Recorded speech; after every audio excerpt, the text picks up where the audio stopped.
Yo, what's up, dudes? Welcome back to another video, and today we're going to be reacting to, who's shocker, more of why Muay Thai sucks.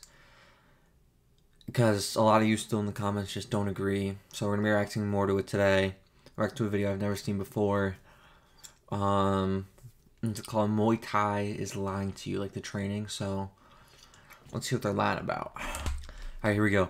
The Truth About Training in Thailand by Gabriel Varga. Let's do it. So I put in some hard, solid rounds. Hold up. There's another video going on. What the heck is happening? God, all makes sense in the world. How do I stop it? What's happening? I do not know Why? what's going on here, though. Okay, I really don't get this. So, like, What the hell is going on? Oh, guys, right. You activate the... Why is there another video? Hold up. Hold up. Of Here we go. Like, I have no idea what's going Okay, on. turn. There we go. Okay. Where was the video? Where? That's not the video. Okay. Hold up. Hold up. Hold up. No. Hold up. No, don't open that. Okay. We're just gonna restart real quick. Am I still recording? Alright. Sorry, dudes. Okay, we're back. The Truth About Training in Thailand. Let's go. with two separate guys. Oh, we gotta restart. Put in some over the last 2 months. I've put in some hard, good, solid rounds with two separate guys who both have been in Thailand for an extended period of time. We're talking about being over there for like a year. They came back, they told me some stories about the training over there, what's really happening, and a lot of it might actually... Guys got a lot of fighting oh stuff in the background. These guys in Thailand were doing this, but they're actually doing this. Whoa. World champion 2 times? If you guys don't know, I'm a 3 times champion black belt, so... I've been putting in some good solid rounds with two separate guys who have spent an extended period of time in Thailand training. When they were down there, they fought a lot. They're some of the few foreigners who are going there who are taking it seriously, really trying to make a fight career. They came back, got some... This guy really likes himself. He's got photos of him in his room. The things you think about Thailand, the things that many of you guys expect from these high-level fighters, the intensity that they train at, it's just not true. So today, we're going to break down some Thailand training myths. Today, we're going to be talking about the best fighters, the best Muay Thai fighters. These guys that you look at, you revere, you respect, and you think they train so crazy hard. But some of these stories that I'm going to tell you today might make you think again and might change your perception of how people over there are pushing themselves when they have fights coming. But before I share these exciting stories with you, I want to take a moment. The sponsor of this episode, X-Marsh, do in Thailand, to what I heard. What are normal kilometers that you hear when you look up on the internet and you go, oh, how far would Sanchak or Bokau or where is the training run per day? Well, a lot of times you'll look up and you'll see in the morning they run a 10K. Alright, let's just listen. And then they get to the second training session and they run a 5K. in the afternoon, and they'll do kind of like 5 to 8. See? Didn't see that. One time when I was in Thailand. Thank you. I agree with this guy so much. People be talking about how in Thailand Muay Thai training, they wake up and do a 10K and then do like a 5 to 8K. That is not true. When I was in Thailand, they ran at most 1K. No one's running 10K every morning unless you're doing karate. And thank you. Thailand, and I was at 4 gyms. Somebody came back recently from Thailand and was telling me, oh, you know, my body's wrecked, my hips are so sore. And I said, man, you must have been putting in the good kilometers over there like those guys from Thailand. And he went, no, they're not running like that.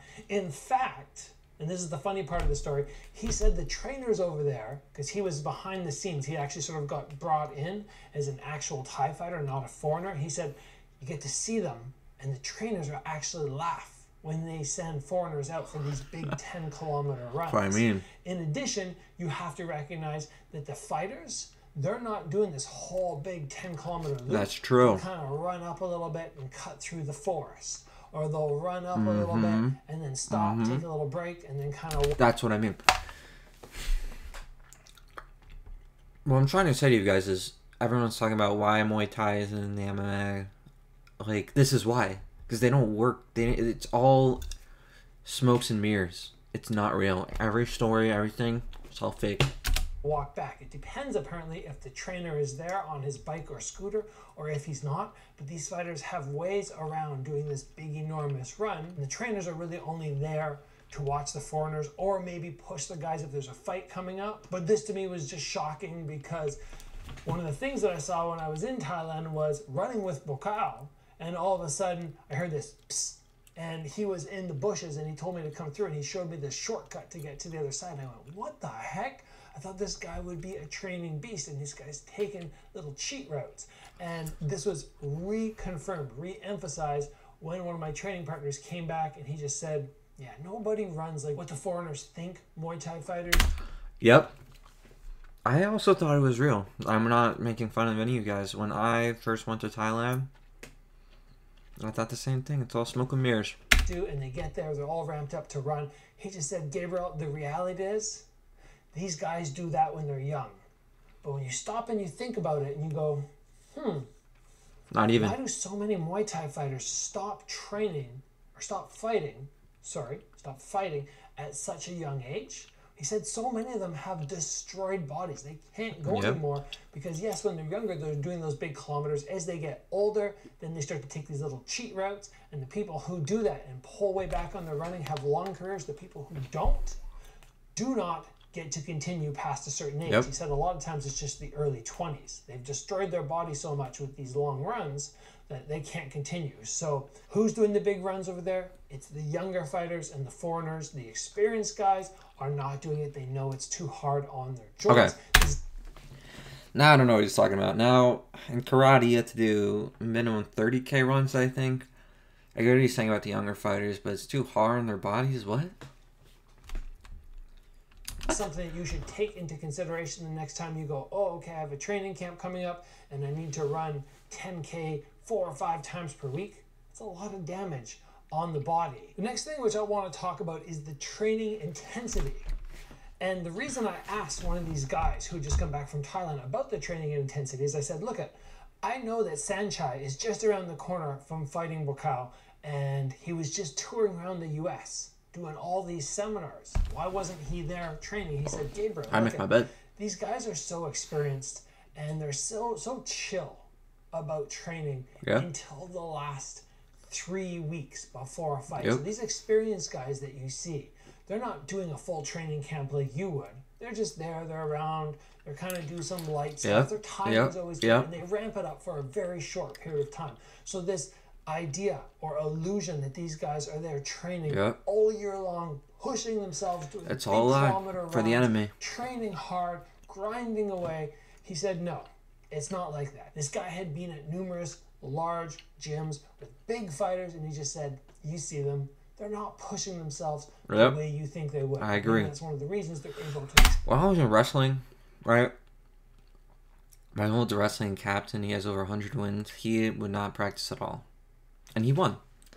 What I'm trying to say is you don't actually need to push yourself so like every single day, because that will hurt your body. That's why Muay Thai, I'm not bad about that. But in karate you do. Muay Thai you don't need to push yourself every day. Wrestling, all the other sports, karate you have to. That's why karate is the best martial arts sport. Extend the longevity of their fight career. The next thing which was mentioned and was reconfirmed, I said, how's the sparring over there nowadays? Because when I was there, I had my perception of it, and I was a little surprised because if you go sparring in Thailand, you type that in on Google or YouTube right now, you're going to find some guys, they're just going to be kind of playing around.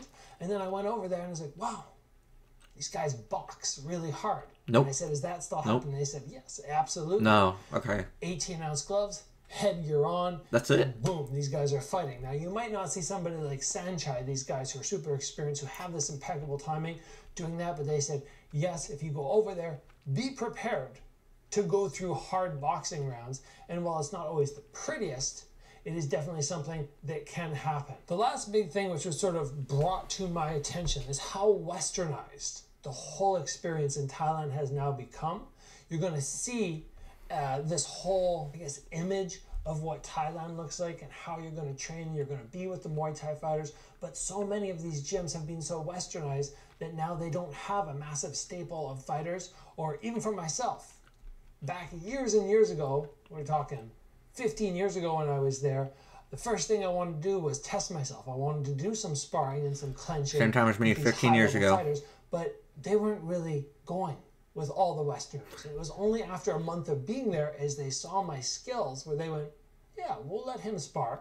And then I got the opportunity to actually work.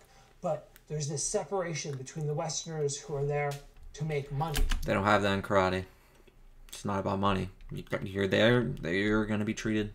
That's what I love about it. Right? They're going to make a lot of money off them, and then the Muay Thai Let's see what his finishing statement is. Other than destroying yourself with crazy long sessions and going for crazy long runs day after day after day. This episode was just to educate you, hopefully to help you. Nope. Okay. So, what did we learn today? Muay Thai training? A bunch of smoke and mirrors. It's all smoke and mirrors. What else did we learn?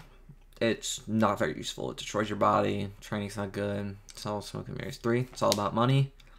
4, karate's better. Anyway, thank you guys for watching. Comment below. I'm done. That's enough Muay Thai. I think I proved my point. See ya.